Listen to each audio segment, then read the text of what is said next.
How to update Skoda GPS navigation system. To update the GPS navigation system in your Skoda, you can follow these steps. 1. Check for available updates on Skoda's official website.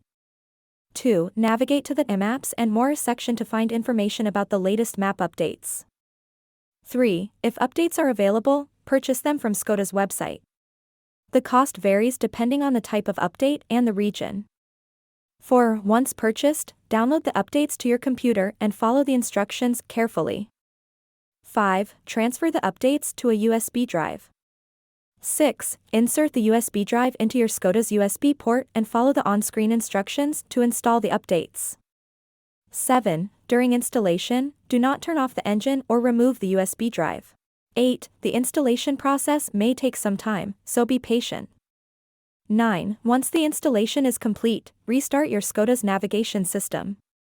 10. Make sure to check that the updates are working correctly. If you are still facing any issues, contact customer support. Link in description box. For updates, please find the link below in description.